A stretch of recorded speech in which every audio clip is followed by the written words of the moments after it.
c'est gentil de nous accorder un petit peu de temps parce que l'actualité est quand même chargée, c'est vrai. Je crois que vous étiez déjà sur le show des actions la nuit dernière, si je ne m'abuse. Oui, on a eu une nuit très active. Oui, Il s'est passé des dans choses le secteur aujourd'hui de un petit peu partout en France?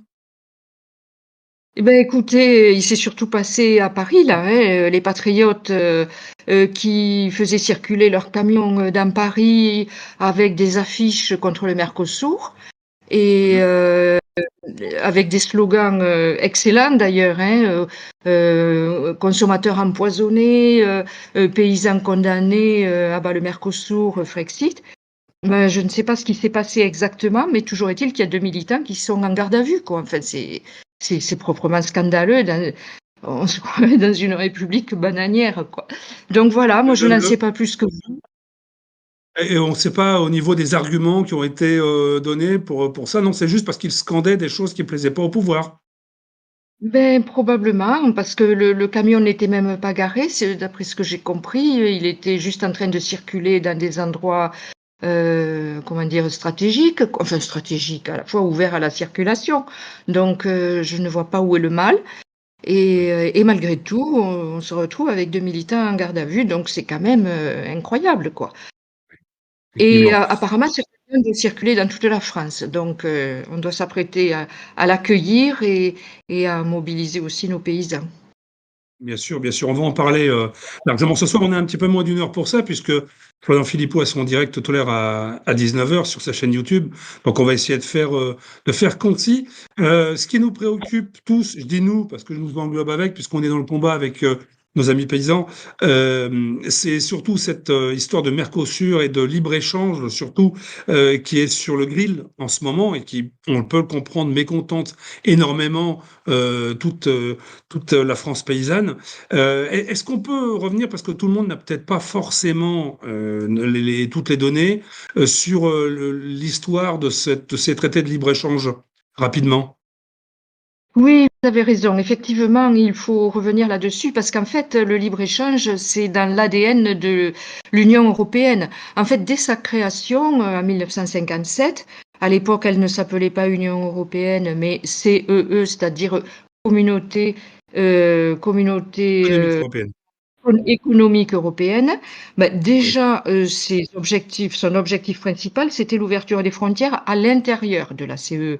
C'est-à-dire donc abattre les frontières douanières faire et créer un marché libre, un marché européen.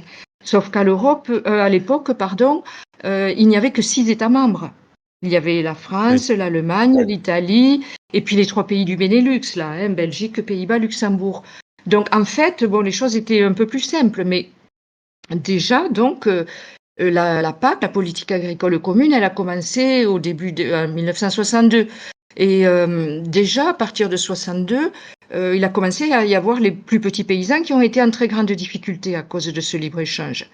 Et puis les choses se sont accélérées, quand l'Union européenne, enfin la CEE s'est agrandie, d'abord vers le nord avec, en 73, hein, avec le Royaume-Uni, l'Irlande et le Danemark. Donc déjà problème de concurrence sur l'élevage. Après ça s'est agrandi encore un peu plus vers le sud dans le domaine méditerranéen avec, l'Espagne, le Portugal et la Grèce. Donc là, on a eu une concurrence très déloyale, sur, les fruitiers et les maraîchers, hein, les tomates, les aubergines, tout ça. Bon, il y a énormément d'agriculteurs là du sud de Provence qui ont été, pliés à cette époque. Et puis, ça a continué, ça n'arrête pas, l'extension n'arrête pas, puisque après la chute du mur de Berlin, au début des années 95, il y a eu l'élargissement à tous les pays ex-membres qui étaient dans l'orbite de l'ancienne URSS. Et Oui, donc bien sûr, là, oui, oui, c'est venu après le traité de Maastricht. Oui, alors entre-temps, il y a eu le traité de Maastricht. Donc, il y a eu cette ouverture à des pays dont évidemment les comment dire? Les conditions étaient totalement différentes, et surtout les conditions sociales. Mais après, à peu près à la même époque, Maastricht, c'est en 95, enfin Maastricht, c'est en 92. 92. Il y a eu Oui. 2 événements. Il y a eu Maastricht qui a consacré, alors là, carrément, l'ouverture vers le reste du monde. c'est-à-dire pas simplement à l'intérieur de l'Union européenne, mais vers le reste du monde. Et parallèlement à ça, en 1995, il y a eu la création de l'OMC, l'Organisation mondiale du commerce, dont l'objectif, qui était créé par les Américains, bien évidemment, enfin par les États-Unis d'Amérique, et dont l'objectif était justement l'ouverture des frontières partout dans le monde et l'abattement des taxes douanières partout dans le monde.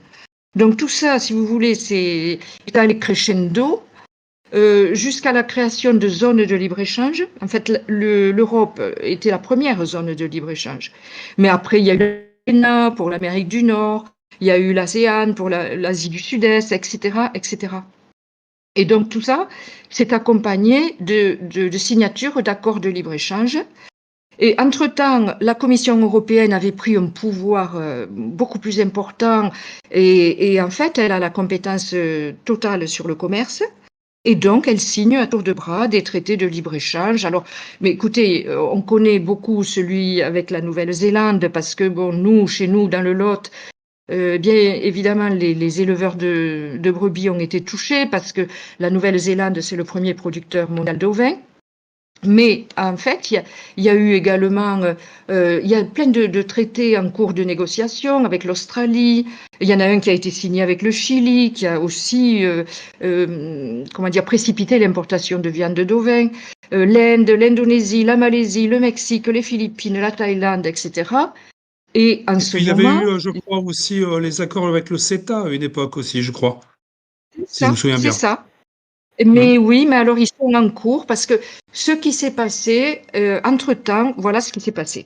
Donc l'Union européenne avait la compétence à 100% du commerce, mais évidemment il y a eu de la résistance. Et donc pour essayer de lanterner les peuples et de donner un os à ronger à toutes les oppositions contrôlées qui faisaient semblant de s'opposer mais qui en fait ne s'opposaient pas, et pour éviter qu'elles perdent la face, ils ont modifié un petit peu les accords de libre-échange.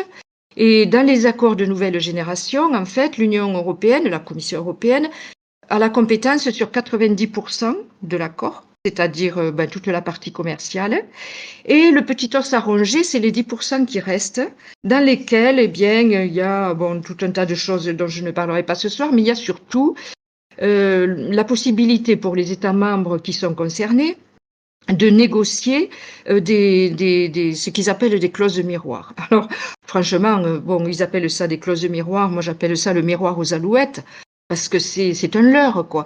En fait, Qu'est-ce ça que c'est consiste. exactement dans le détail, Eh bien, ces les clauses clauses miroirs? Qu'est-ce que miroirs, c'est? en fait, c'est la possibilité pour les États membres de négocier avec les pays tiers qui vont rentrer dans l'accord de libre-échange. Alors là, pour l'instant, par exemple, avec le Brésil, l'Argentine, l'Uruguay, le Paraguay et la Bolivie, de négocier le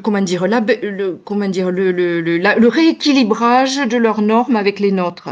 Parce qu'en fait, la concurrence déloyale, elle se joue au niveau des normes sociales, puisque dans ces pays, évidemment, les employés sont payés au lance-pierre. Il n'y a pas les cotisations de sécurité sociale. Alors chez nous, les salariés agricoles, il faut le savoir, sont payés au SMIC. Et il y a bien entendu les cotisations sociales à payer par l'exploitant.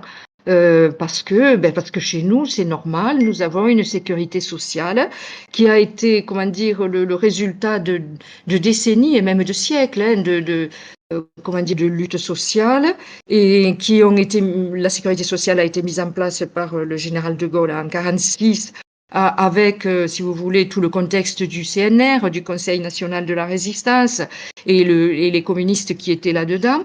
Et si vous voulez, on ne va pas du jour au lendemain imposer au Brésil, à l'Argentine, ce que nous avons mis plus d'un siècle à réaliser chez nous. Donc c'est évident qu'ils ne vont jamais adopter des clauses sociales égales aux nôtres. Donc là, c'est vraiment un leurre, quoi. Et après, légalisation des normes environnementales, mais c'est évident qu'ils ne vont pas accepter plus que ça. Parce que, en fait, eux, depuis qu'ils rentrent dans un accord de libre-échange avec l'Europe, ils ont tout préparé, c'est-à-dire des élevages industriels. Vous savez, ce qu'on appelle les élevages verticaux, c'est-à-dire à plusieurs étages. Vous avez plusieurs étages de bovins entassés les uns sur les autres comme des sardines, mais c'est une horreur pour la condition animale. C'est une horreur pour la souffrance animale. Et puis, bon, vous voyez un petit peu les déjections que ça provoque dans l'environnement. Vous voyez un petit peu, et en plus, les normes sanitaires. Et là, ça nous concerne directement. C'est-à-dire que eux, ils ont le droit d'utiliser 2 fois plus de pesticides que nous au mètre carré. Ils ont le droit d'utiliser 150 pesticides qui sont interdits chez nous. Ils ont le droit d'utiliser des hormones de croissance et des OGM. Autrement dit, tout ça, ça va se retrouver dans notre assiette. Bon, là, on pourra parler, si vous voulez, un petit peu plus tard des conséquences pour le consommateur, mais tout ça pour dire que cette concurrence déloyale, en fait, eh bien, elle est monstrueuse quand on parle de tous ces pays qui sont des pays pauvres et qui n'ont aucune norme, quoi. Et nos paysans, ils ne peuvent pas lutter contre ça. Ce qui est assez incroyable, c'est que justement, c'est cette différence de normes et le fait qu'on puisse accepter l'importation de produits qui ne fonctionnent pas du tout en production comme ce qu'on a l'habitude d'avoir en France ou même dans l'Union européenne. On se demande comment c'est possible. Eh bien, c'est le principe du libre-échange, c'est le principe des mondialistes. En fait, ils veulent abattre les nations, et pour abattre les nations, il faut qu'ils détruisent l'élevage, puisque vous le savez, l'élevage, c'est le, comment dire, c'est indispensable, hein, c'est la sécurité alimentaire. L'élevage, je dis l'élevage, mais il y a l'agriculture, bien évidemment, hein, les plantes aussi. C'est, comment dire, sans l'autonomie alimentaire, eh bien, les pays sont dépendants, c'est-à-dire qu'ils sont sous la pression et le chantage de toutes les puissances qui veulent leur faire accepter n'importe quoi, et ils ne peuvent pas se défendre parce qu'ils sont obligés d'importer. Donc ça, c'est le principe même du mondialisme auquel nous opposons le patriotisme. Mais toute la lutte, elle est là. En fait, les partis d'opposition, on leur donne quelques os à ronger pour dire aux paysans et aux consommateurs que nous sommes, ben voyez, on se bat, notre gouvernement il est contre le Mercosur, on va essayer de négocier, mais regardez, Monsieur Barnier hier il est allé voir Ursula von der Leyen pour solliciter un délai pour que ça ne soit pas appliqué, pour que ça ne soit pas signé cet accord tant qu'il y a la lutte des agriculteurs, c'est-à-dire qu'on espère que les agriculteurs vont s'épuiser dans une lutte sans espoir et qu'après on signera tout naturellement. Donc Madame von der Leyen a dit nein et puis voilà, c'est plié parce que nous n'avons pas notre mot à dire. Et c'est pour ça que C'est j'insiste, mais alors vraiment, oui, Oui, pardon. j'insiste J'allais dire, ça beaucoup tombe bien sur que le vous parliez de tout ça parce que je crois qu'on a un deuxième invité qui est Laurent Porte, qui est agriculteur bon, et qui est aussi éleveur de bovins. Et justement, ça rebondit sur ce que vous disiez. Je pense que son témoignage sera assez important. Il est dans votre région aussi du Lot, je crois. Est-ce que Laurent nous entend? On est en train de connecter. Ah, il est en train de se connecter. Bon, alors donc, Hop. attends un petit peu. Mais oui, effectivement, je Il est pense là. que Ça y est, il est ça arrivé. y est, Bonjour à le tous. Laurent, voilà. bonsoir Laurent, Bonsoir. Bonsoir à tous. bienvenue. Alors, Merci. Van der, Bonsoir C'est une grande euh, première. ah oui, c'est une grande première, mais c'est important que vous soyez là, c'est très bien. On parlait avec Anne-Marie Cousteau l'instant justement du problème, notamment pour les éleveurs, mais aussi pour l'agriculture, bien sûr, en général, par rapport aux accords de libre-échange et du Mercosur. Est-ce que vous pouvez nous donner un petit peu votre aperçu de tout ça et de là où en est votre combat à votre niveau? Alors là, moi, je suis adhérent, enfin, je suis président et adhérent de la coordination rurale. Je Dans vais un vous premier demander de temps, mettre votre caméra, Laurent, s'il vous plaît, qu'on puisse vous voir, si alors, c'est possible. attendez, oui, bien sûr. Alors, attendez, je me décale parce que je suis dans un lieu. Hop. Alors, attendez, Allons-y, on je fait vais. ça en direct, il y a pas de trucage. Ouais, bon, hop. Allez. Comme ça, je vais me mettre dans le salon de la personne en question qui m'a. Hop. Tac. Alors, pour mettre la caméra, comment on fait ça? Voilà. Tout Et oui, c'est. c'est pas toujours Je évident. pense. C'est vrai. Hop, voilà. On vous attend avec impatience. Ça serait plus agréable de vous voir. Voilà. Il arrive. Ça Voilà, y c'est est. bon, parfait. On vous. Ça y est. Tout va bien. Parfait. Coucou Laurent. Alors oui, donc Vous- dites-nous où en est votre combat et ce que vous attendez et ce sur quoi vous ne démordrez pas. On vous écoute, vous êtes en plein dans le feu de l'action, vous, hein.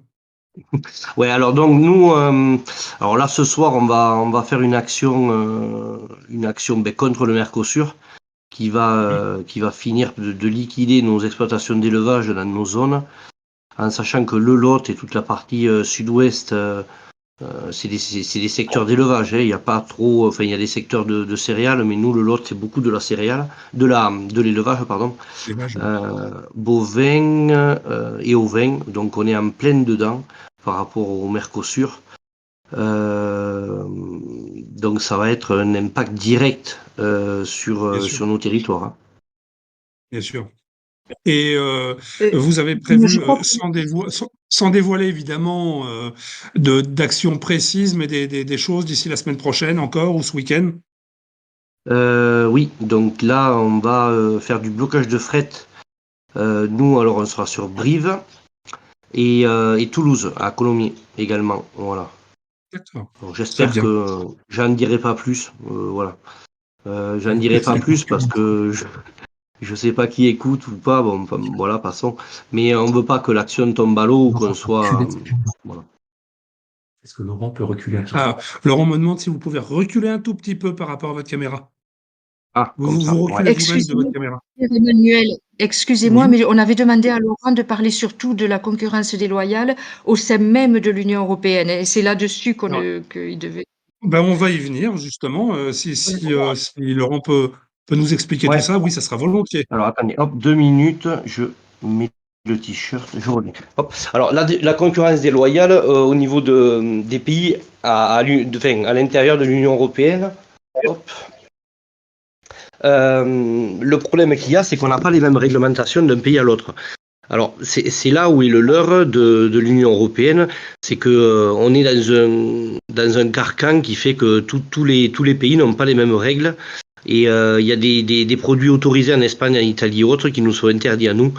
On a des labels dans tous les pays, bien sûr, hein, AOC, AOP ou autres, et c'est pas le cas partout. Donc voilà, il y a des produits où qu'on vend comme les veaux qui partent en Espagne ou en Italie,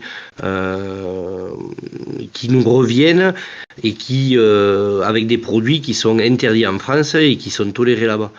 Donc on voudrait qu'il y ait une harmonisation de la réglementation, voilà. Alors encore une fois, c'est pour ça, cette Union européenne, c'est vraiment, c'est une aberration complète et c'est pour ça qu'on aimerait bien que les nations et les peuples soient libres et des règles, voilà, à eux. Bien sûr, parce que vous, de votre côté, en France, avec les normes qu'on vous impose, je suppose qu'effectivement, il y a des gros déséquilibres par rapport à d'autres pays. Et oui, c'est étonnant qu'effectivement, il n'y ait pas des traités plus précis que ça sur, comme vous le disiez très justement, sur une uniformisation des règles, quoi. Il n'y a pas de Oui, raison. c'est Qu'est-ce ça. qui peut justifier de ce déséquilibre, à votre avis? C'est vraiment juste parce que certains pays produisent moins ou parce que il y a des différences entre ce que vous produisez les uns les autres? Ça se limite juste à ça ou il y a d'autres choses sous-jacentes? Mais c'est-à-dire au niveau des produits vétérinaires pour les animaux, au niveau des produits phytosanitaires, c'est également le cas. Tous les pays de l'Est utilisent des produits qui sont interdits en France, et heureusement d'ailleurs. Mais ils importent massivement. Et si, par exemple, enfin, l'Ukraine rentrait dans l'Union européenne, ça serait une catastrophe. En plus du Mercosur. Voilà, c'est je pense qu'il y a deux combats à mener. Un combat à l'Est et un combat à l'Ouest. Parce que les deux côtés sont néfastes pour notre agriculture locale et vivrière dans nos régions. Quoi, voilà. Bien sûr. D'autant que je crois qu'il y a des terres qui appartiennent là-bas, je crois, aux États-Unis, et donc ça crée encore des différences. Est-ce que ce sont des normes ukrainiennes ou états-uniennes qui seront appliquées là-bas, alors qu'ils ne sont pas encore dans l'Union européenne, et on l'espère pas du tout d'ailleurs, ça risque de creuser encore plus l'écart. C'est ça. Parce qu'on fait des produits de qualité. Moi, j'ai 80% de mes surfaces qui sont en herbe. Voilà, j'autoproduis mes céréales pour les faire consommer à mes animaux. J'achète très peu. J'utilise très peu de produits. Je crois que je suis à 600 € par an de frais véto et la grande majorité, c'est la prophylaxie qui est obligatoire. C'est une prise de sang pour voir si les animaux sont malades une fois par an. Donc voilà, c'est vraiment sain. Et là, on rentre dans un schéma où on va faire manger des produits aux gens qui vont pas du tout respecter des normes draconiennes et qu'on a nous. Et ça, c'est dramatique parce que Oui, je parce que pense que la santé. les produits que vous donnez, vous, à manger à vos animaux, je suppose, en plus de ça, c'est pareil, ils pondent des normes qui correspondent pas forcément à ce que vous attendez. Ah, ça c'est sûr. Ça c'est sûr. Mais Donc, l'un va sans. Voilà, moi je reste persuadé qu'une bonne alimentation est essentielle pour l'être humain et que si on mange bien, enfin voilà, la santé, c'est. Moi je suis pas convaincu que voilà, après il y a beaucoup de gens qui sont malades et j'ai bien l'impression que dans les magasins, sur les étiquettes, il n'y a pas tout de marqué quoi. Donc voilà, nous on se sert localement chez les paysans et je pense que là, ils devraient, les gens, s'il y a des fermes proches de chez eux, aller chercher les œufs, aller chercher le lait chez les paysans. Et vous verrez, c'est carrément, le goût est différent et les produits sont nettement meilleurs qu'en grande surface où c'est des produits beaucoup transformés. Et il y a beaucoup d'additifs, il y a beaucoup de produits cancérogènes.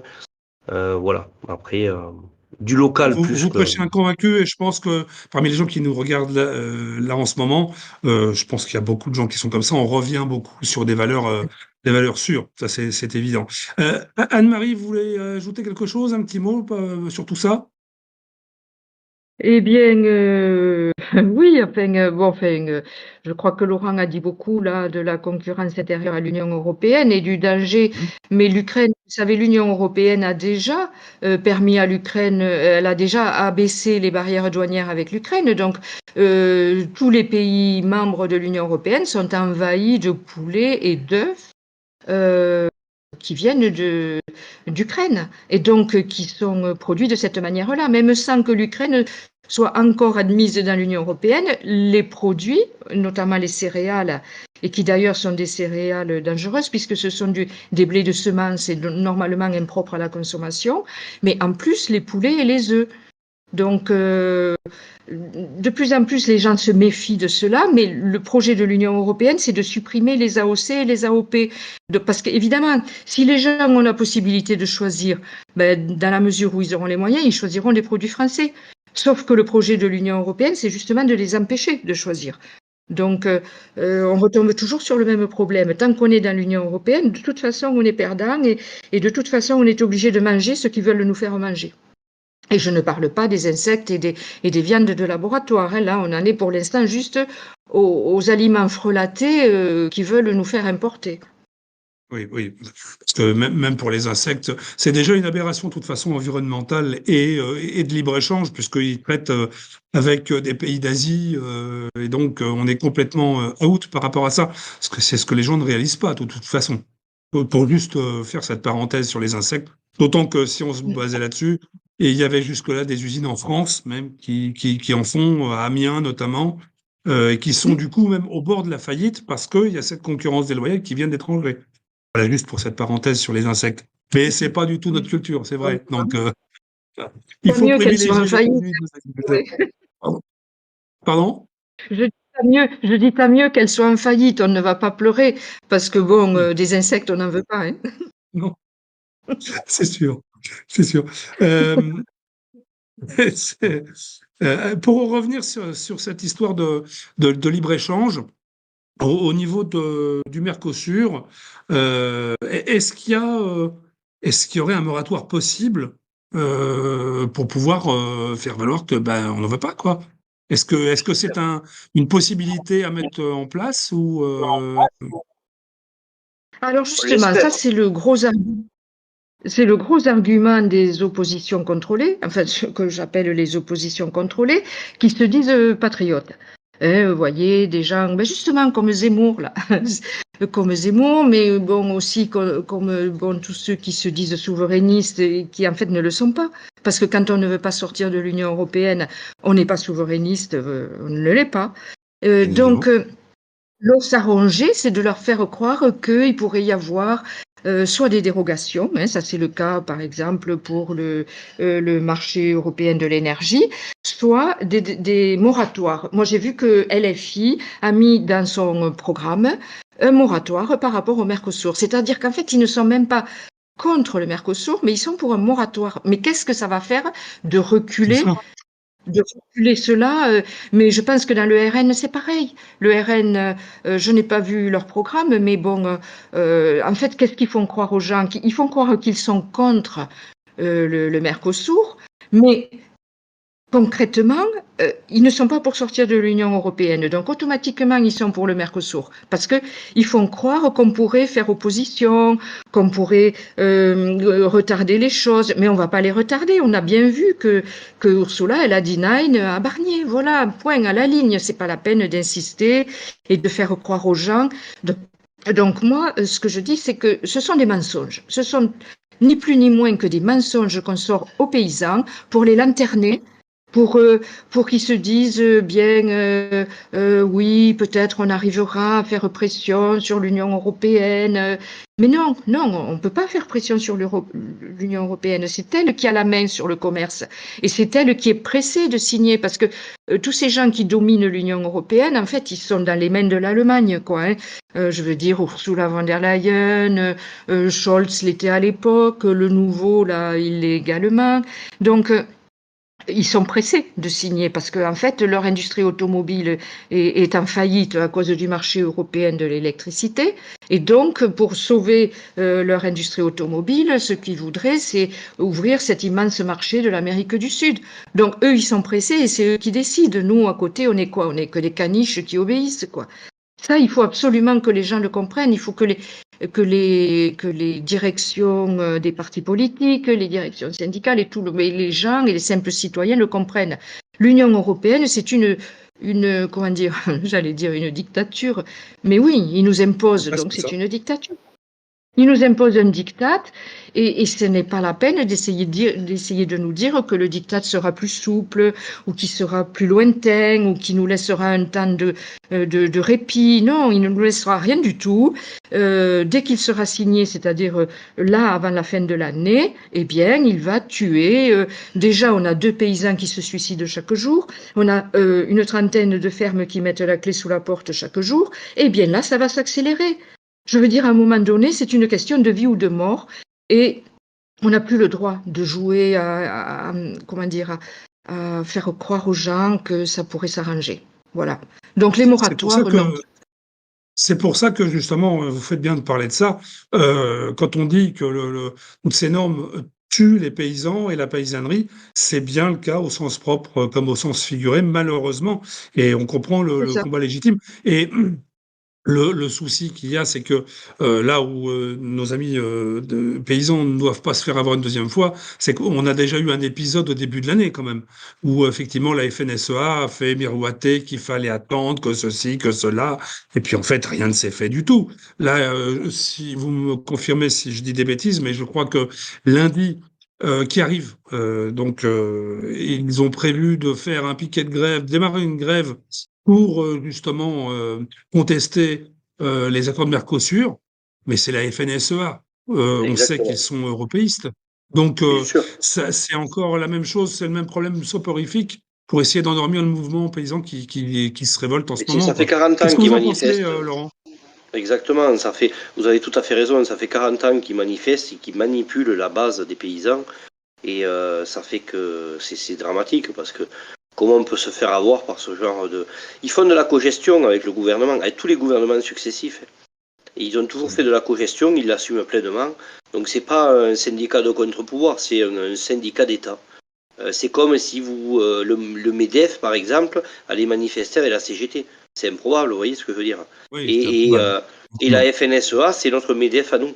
Donc c'est là où est le problème. Et notre cher Arnaud Rousseau, là, qui est président de cette FNSEA, a des filiales du groupe Avril qui l'utilisent. Et qui a des filiales au niveau au Brésil, donc le Mercosur, il l'assume pleinement. Il dit non devant la base, mais la réalité en est tout autre. Il le signe il approuve. On me l'est parti. Voilà, désolé, ça sonne. Ouais, c'est bon. Hop, voilà. C'est pas grave, ne regardez pas. Ouais. Au niveau Désolé, j'ai pas mal de... d'appels, désolé, je suis pas mal pris, c'est Oui, oui, compliqué. oui. Au niveau de... C'est la Confédération rurale, c'est ça qu'elle faut être pour C'est qui, la Laurent, hein? coordination rurale, oui. Coordination rurale, j'ai pas envie de faire, Ouais, décidément. Euh, ouais. comment ça s'organise au niveau de la résistance, si je peux dire, et puis du combat que vous menez par rapport justement aux autres syndicats? Est-ce que il y a des confrontations et des moments difficiles avec les autres pour essayer de vous entendre sur quelque chose qui permette de Non, pérenniser mais c'est très compliqué dans le monde agricole d'avoir ce qui se passe des combats unisyndicaux dans le monde ouvrier se voit très peu dans le monde agricole. Parce que c'est vraiment euh, voilà, la FNSEA est vraiment, voilà, c'est clairement au pouvoir et la CR s'est créée en 92 contre ça et contre la politique agricole commune qui a voulu faire baisser nos prix de production et nous mettre cette PAC pour compléter le salaire, enfin voilà, le revenu des agriculteurs et surtout des produits parce qu'ils ont voulu et donc voilà, donc on est un peu attaché à ça et on voudrait sortir. Enfin, moi, je serais favorable à sortir de cette PAC et avoir un système franco-français comme au Canada. Vous voyez ce que je veux dire? Canada ou Québec. Oui, tout à fait. Ils ont un Tout système à fait. où, vous voyez? Oui, oui, tout à fait. Ce qu'il y a, c'est que, comme vous le disiez très justement, que c'était une aide au départ, la Oui, politique agricole commune. Aujourd'hui, enfin pour nous, pour Patriotes, pour avoir en région rencontré les agriculteurs au début de l'année, on est allé sur les endroits, les ronds-points, etc., pour voir et prendre la température, les interroger là-dessus. Aujourd'hui, on a l'impression que c'est le moyen de survie. C'est plus une aide oui, en oui, non, mais plus. La béquille est on- devenue le moyen vital de survivre. c'est ça. Donc, dans tous les cas de figure, voilà, on va voir qu'est-ce que ça va donner, mais là, de toute façon, c'est le dernier combat et sinon, après, c'est la mort pour nous. Il faut être réaliste. Faut espérer que Ça va non. être très compliqué, ça va être très très compliqué dans l'avenir. Voilà, donc là, On c'est peut vraiment le conseiller dernier certainement. combat et on appelle tout le monde à nous rejoindre et que ça soit uni avec le peuple. Et voilà, et on voit des salariés de Michelin qui vont nous rejoindre à Vannes, à Cholet, des salariés d'Auchan qui vont nous rejoindre également. Donc vraiment, on voit que c'est général, il n'y a pas que l'agriculture et on voudrait être le début de l'étincelle et qui est voilà une cohérence des luttes. Voilà, vous voyez ce que je veux dire. Tout à fait. Je pense que c'est important aussi pour contribuer à votre survie que tout à chacun se dise que le principe des circuits courts aussi est très important. Je crois que vous vouliez en parler. C'était quelque chose auquel vous tenez. Oui, tout à fait, ouais. Ouais, ouais. Euh, Après, il faut bien faire pour attention trouver, à la francisation des produits. C'est-à-dire que les produits, il faut bien regarder qu'ils soient nés, élevés et abattus en France. Parce que souvent, ils sont francisés, ils disent que c'est des produits français, mais c'est des produits importés et qui sont juste transformés en France. Encore une fois, c'est l'Union européenne qui donne l'autorisation aux produits de s'appeler voilà, de dire que c'est des produits du pays, mais c'est pas des produits voilà, du pays. C'est des produits qui ont bien oui, été importés et transformés. j'avais eu l'exemple une fois pour de la production de tomates, justement, qu'on trouve en tétrabrique dans les supermarchés, où c'est identifié tomates de France. Alors qu'en fait, ce sont des petits Chinois qui les écrasent au pied dans leur pays, et c'est juste l'emballage qui est le conditionnement qui est fait en France. Et c'est dit sauce tomate française ou italienne. Anne-Marie, Anne-Marie qui veut compléter. Oui, Anne-Marie, vous voulez Oui, compléter, je crois. oui, pour parler du problème des paysans dans la lutte, là, bon, c'est vrai que quand on est paysan, on est isolé et on travaille tellement, tellement d'heures par jour et par semaine que c'est très difficile de communiquer avec les autres et de se faire une idée. Et donc le poids de la FNSEA, qui est un syndicat du système, il est énorme. Malgré tout, quand on a été sur les ronds-points et qu'on a discuté avec la base de la FNSEA, on se rend compte que même dans la FNSEA, les paysans, au bout d'un moment, quand vous discutez avec eux, ils le disent que l'Union européenne, c'est quand même elle qui est responsable. Mais et même, je vous dirais que bon, quand il y a eu comment dire? Le siège de Rungis raté, là, au mois de janvier, bon, en fait, quand Arnaud Rousseau a sonné le rappel des troupes pour qu'ils rentrent à la maison, il y a quand même des paysans FNSEA qui sont restés là-haut et qui ont dit: «Nous, on rentre pas, on reste», et dès que Arnaud Rousseau a eu le dos tourné, ils ont brûlé le drapeau de la FNSEA. Donc ça veut dire quoi? Ça veut dire qu'il y a des paysans, y compris à la FNSEA, qui sont conscients que l'Union européenne est en train de les tuer et que il faudrait tenir un discours de Frexit, quoi, parce que tant qu'on ne tient pas ce discours-là, eh bien, c'est sûr que eux, ils pensent d'abord les primes, parce qu'ils ont besoin de ces primes pour garder la tête hors de l'eau. Et sinon, pour la plupart d'entre eux, bien sûr, je ne parle pas des gros céréaliers, mais sans ces primes, ils sont réduits à néant, quoi. Donc les primes, il faut qu'ils le sachent, il faut qu'on l'affirme haut et fort. Les primes, un gouvernement patriote les rapatrierait en France, puisque de toute façon le Bien sûr. logiciel est en France et qu'elle serait délocalisée en France. Et en plus, tout cet argent qu'on paie tous les ans, notre contribution au budget de l'Union européenne, c'est-à-dire ça, c'est entre 23 et 25, mais ça augmente chaque année, hein, chaque fois que l'Union européenne s'élargit. Là, ils veulent faire rentrer des nouveaux États dans les Balkans et partout. Eh bien, chaque fois, notre contribution augmente. Donc, tout cet argent qu'on ne paierait plus si on sortait de l'Union européenne, il est bien évident que la plus grosse part serait distribuée à nos paysans pour justement arrêter cette hémorragie. Arrêter cette hémorragie, parce que il est bien évident que si on se retrouve, on a déjà plus que 390 000 paysans, ça fond comme neige au soleil, et donc maintenant il faut arrêter l'hémorragie et un peu plus tard relancer la bataille de l'agriculture pour installer des jeunes sur les terres. Bon, parce qu'il y a aussi le problème des terres. Chaque fois, enfin, je ne sais pas si on peut en parler là, mais chaque fois qu'une exploitation ferme, en fait, les terres sont en danger. Parce que dans la SAFER avant, son rôle, c'était de protéger les terres agricoles et de faire en sorte qu'elles soient toujours revendues, comment dire, à un agriculteur du voisinage. Mais le problème, c'est qu'aujourd'hui, bon, certes, c'est un petit qui meurt et c'est un moyen qui va en profiter, mais aujourd'hui, même les moyens sont menacés. Ce qui veut dire qu'à terme, ces terres, eh bien, elles vont partir un peu comme en Ukraine, entre les mains d'investisseurs étrangers. On a vu déjà du côté du Gâtinais des terres qui ont été achetées par la Chine. On sait que, évidemment, BlackRock est tout aussi intéressé en France qu'il ne l'est en Ukraine, puisqu'en Ukraine, il possède déjà entre un tiers et la moitié des terres ukrainiennes et parmi les meilleures. Et surtout, ce qu'on apprend, ce que j'ai appris il y a très peu de temps, c'est que la SAFER, en fait, elle est passée de l'autre côté. Elle a créé un service sous couvert de désendettement des paysans.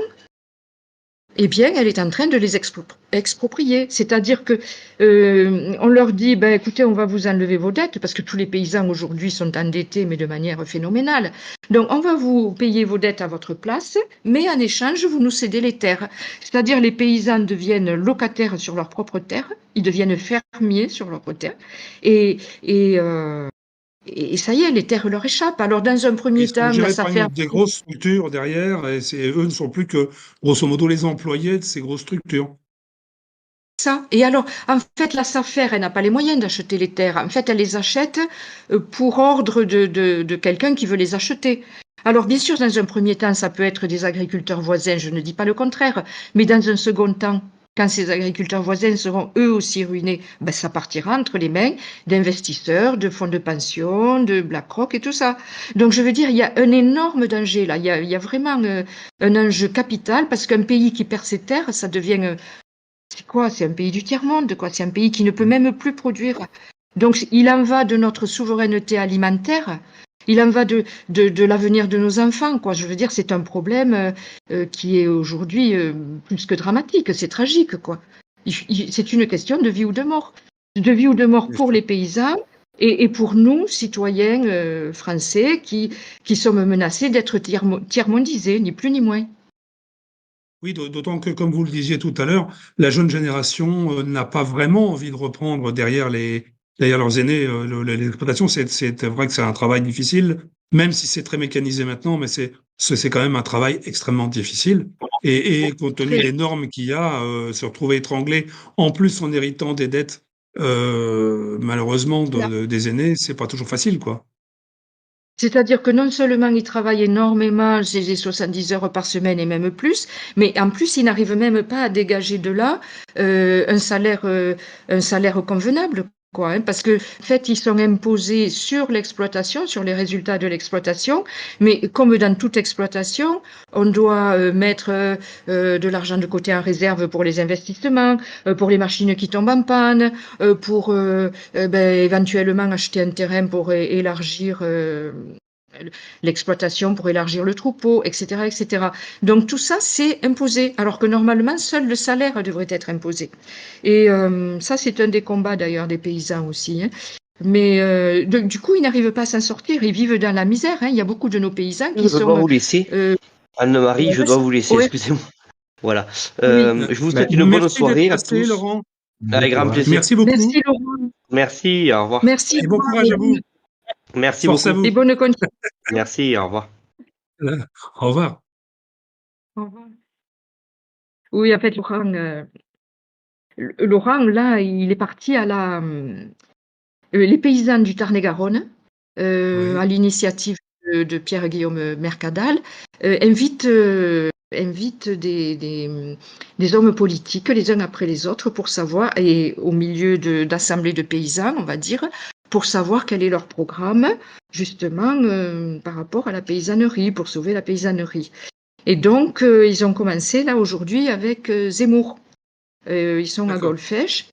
Et donc, mon ami Laurent, là, avec qui on a affiché cette nuit, là, le pauvre, il doit pas être très frais parce que lui, il a dû rentrer à 4 heures du matin, je pense. Euh, eh bien, il est allé porter la contradiction là-bas. Il est allé, parce que lui, il est pour le Frexit, quoi, bien évidemment, c'est un patriote, hein. Et il m'avait dit d'y aller, mais bon, moi j'avais le direct, je n'ai pas pu y aller. Mais il va Oui. porter la contradiction. Et alors après, il va y avoir, ils vont inviter Nicolas Dupont-Aignan, tout ça. Et après, nous aurons notre Florian National qui ira, lui aussi. Et comme lui, il a des arguments massus, avec ses arguments massus, il va démonter tous les leurs. Voilà. C'est sûr. C'est sûr et certain. Dites-moi, est-ce qu'il est prévu une sorte de Rungis 2 ou pas? Eh bien, d'après ce qu'on vient d'entendre, je pense que non, hein. Je crois que là, la lutte, elle va être locale. Mais bon, D'accord. disons que la lutte locale, elle a déjà commencé depuis un mois en ce qui concerne la coordination rurale. Et donc, l'action qu'on menait cette nuit, elle en fait partie. Mais il va y en avoir une autre, apparemment, autour du Oui, fret. ça. Donc, je ne Mais peux pas dire. oui. Voilà. Voilà. Hein, donc, On on ne n'en donnera parle pas de pas. détails justement parce qu'on ne sait jamais. Je comprends très bien, effectivement, et c'est plus prudent comme ça pour éviter d'étouffer dans l'œuf vos efforts. Hein, c'est quand même Et à mieux. la fois, oui et non. Disons que ça se discute. C'est vrai que bon, pour éviter de trouver un comité de réception en face, bon, ils préfèrent être discrets. Moi, je ne suis pas tout à fait d'accord avec cet argument-là. Je pense que si on veut que la population citoyenne soit avec les agriculteurs, eh bien, c'est comme dit Florian, c'est un tracteur, 10 voitures. Autrement dit, il faut l'annoncer. Et tant pis, il faut prendre le risque de l'annoncer, mais il faut qu'on soit nombreux. Il faut qu'il y ait, bon, comme il a dit, hein, les Auchan, les Michelin et la population civile, hein, parce qu'on est tous concernés. Sûr, Donc c'est bien vrai que sûr. c'est difficile de trancher ça, hein. C'est une problématique très difficile. Ce sont les directions syndicales qui tranchent et bon, Enfin bon, en tout cas, c'est loin d'être terminé, hein. Le combat est rude, mais c'est loin d'être fini, apparemment, hein. espérons-le parce que il l'a dit, hein, c'est ça ou c'est notre mort, hein, et il a raison. À un moment donné, il faut tenir Sûr. un langage de vérité, il faut arrêter de tourner autour du pot. Et si nos paysans y meurent, c'est le pays qui meurt, hein. C'est ça, c'est ça. Comme je disais tout à l'heure, on est tiers-mondisé, on ne produit plus notre alimentation, on est obligé d'accepter une alimentation frelatée qui nous vient de pays tiers et où les normes sont différentes. Et du coup, c'est notre santé, c'est un enjeu de santé là, hein, pour nous, pour nos enfants. Alors que les patriotes, eux, bien, ce qu'ils ont mis à leur programme, c'est une agriculture de proximité avec des circuits courts. Et puis, donc, que c'est beaucoup plus écologique que ces circuits. Non, mais vous imaginez la Nouvelle-Zélande, là. La Nouvelle-Zélande, c'est à, je crois, 19 000 kilomètres de chez nous. Ah oui, Donc, ah oui, cette pollution sur les océans que ça constitue, sans parler après, quand ça arrive dans les ports, il faut le transporter en bateau, il faut en camion, pardon. C'est hyper polluant, quoi. Et bien puis, sûr. comme en ce moment, les patriotes ont le vent en poupe avec l'élection de Trump, et on a vu que Trump, il a tenu parole, il a nommé Robert Kennedy Jr. À la santé. Enfin, il va le nommer, quoi. Ouais. En fait, il a annoncé son C'est intention. fait, Donc, c'est fait, je Robert crois. Kennedy. Ben oui, mais bon, pour l'instant, il n'a pas encore le pouvoir, il ne l'aura qu'en janvier, mais malgré tout, il a montré que son intention, il la respecterait, quoi, son annonce. Et du coup, je pense que eux, ils vont beaucoup lutter contre ça et pour la protection de la santé des enfants et des adultes. Et nous, on devrait faire pareil. Je veux dire, ce sont ces idées-là qui ont le vent en poupe. Il faut vraiment les mettre en avant parce que bon, manger des insectes, des viandes de laboratoire frelatées, et tout ça, mais c'est abominable, quoi. Hein. Je veux dire, mais quel peuple voudrait de ça pour ses enfants? Et des viandes aux hormones, et des viandes à l'hormone de croissance et aux pesticides. Alors, à ce sujet, je vais en profiter pour faire un peu de pub. Et il nous reste Pour, quelques minutes encore. oui, d'accord. Mais je Oui, vais faire oui, un peu de pub pour le défi souverainiste. Vous savez, la revue des Patriotes. oui, bien sûr. Le défi souverainiste numéro 4. Et il est disponible dans la boutique des Patriotes, il est disponible à chaque événement des Patriotes. Et il faudrait que les Patriotes le lisent. Alors, je me fais un peu de publicité. Il y a plein de gens compétents qui écrivent dans cette revue, mais moi, j'ai écrit un assez long article justement sur tous ces problèmes-là et qui montre la dangerosité de tout ce qui nous attend là si on ne sort pas de l'Union européenne. Et il y a eu toute une partie sur bien sûr les viandes de laboratoire, c'est encore pire que ce qu'on imagine, sur les insectes, mais également sur d'autres aspects de ce diktat de l'Union européenne que sont les éoliennes, quoi. Hein. Tout à Alors on fait, va mais pas en rassurons, parler là parce que ça mais on fera n'a pas le temps peut-être là. l'objet. On refera une Non, non, émission. on n'a Ouais, pas on le refera temps. une émission par rapport à ça, oui. Là. Voilà. Donc tout ça, c'est pour dire que bon, ça serait bien que les patriotes lisent la revue de leur parti quand même. Bon, ça serait un peu dommage que voilà, parce que bon, Alain Avello, qui est le directeur du pôle d'expertise, il se donne à fond pour ça, il y passe beaucoup de temps. C'est quand même quelque chose qui lui prend énormément de son temps, et ça serait bien que bon, les patriotes s'y intéressent davantage, Tout à je fait, dirais. tout à fait. Un petit mot pour conclure, Anne-Marie? Eh bien, petit mot pour conclure, que dire? Je crois qu'on a fait le tour de beaucoup de choses là. Mais moi, ce que je voudrais dire, c'est que bon, les patriotes doivent être heureux en ce moment, hein, parce que je crois que nous avons le vent en poupe depuis la victoire de Trump. Ça change complètement l'ambiance au niveau mondial et y compris en France. Désormais, le mondialisme, il a un coup dans l'aile. L'Union européenne a un coup dans l'aile, mais à tous les niveaux, quoi. Hein. Je veux dire, il va y avoir des affaires qui vont sortir, des scandales, il va y avoir des procès, et du coup, il n'y a aucune raison de désespérer, bien au contraire, bien au contraire. Et donc, c'est le moment ou jamais de se battre, de se mobiliser et d'y croire, quoi, à notre combat. Hein. Et donc l'agriculture, c'est un peu le cœur de notre combat, puisque sans paysans, il n'y a plus de pays, il n'y a plus de patrie. Hein, les paysans, ils font la terre. Ils font la terre, ils entretiennent les paysages, ils s'occupent de nos animaux, ils sont le cœur de la patrie, quoi. Et c'est Bien sûr, important, c'est important. bien sûr. Quand on dit la France profonde, c'est la France au cœur, quoi. C'est vraiment, c'est le départ, c'est la base. Hein. Et Et oui, oui, heureusement oui. qu'ils Et sont puis là. les patriotes, voilà. Et puis les patriotes, ils sont pour une agriculture familiale, une exploitation familiale, à taille humaine, respectueuse de l'environnement, respectueuse des animaux. C'est important, ça aussi, des animaux qui soient pas maltraités, parce que il faut vous dire que Macron, là, il va faire passer un traité, s'il ne l'a pas déjà fait, pour faciliter les installations de toutes les cochonneries qu'on peut imaginables. C'est à la fois les fermes industrielles, c'est à la fois les éoliennes, c'est à la fois les antennes 5G, c'est tout ça. Et donc, ça permettrait de court-circuiter toutes les procédures démocratiques qui existaient avant. Par exemple, avant, il y avait des enquêtes d'utilité publique, il y avait tout un tas de choses. Il y avait comment dire, les mairies, les départements et les régions qui avaient leur mot à dire, etc. Bon, maintenant, il veut court-circuiter tout ça pour pouvoir faire tout passer en force et rapidement. Donc, en fait, c'est une course de vitesse aussi, là. C'est vraiment une course de vitesse entre les mondialistes et nous.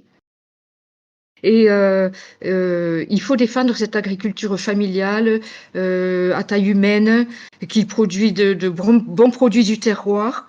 Il faut défendre les bons produits du terroir en allant acheter quand on le peut directement. Et si on ne le peut pas, ben on va acheter sur le marché. C'est à peine un peu plus cher parce que, bon, évidemment, il y a des intermédiaires, mais c'est quand même mieux que d'aller dans les supermarchés. Voilà.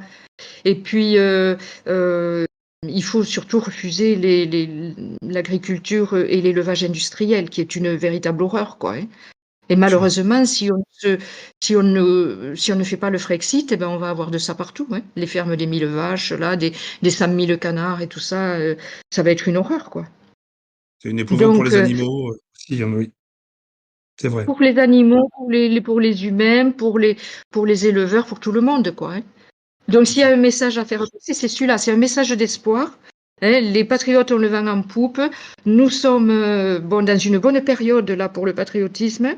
Hein. Les mondialistes, par contre, sont en train de perdre. Enfin, ils n'ont pas encore perdu. Hein. Vous savez que la bête à terre est encore plus dangereuse.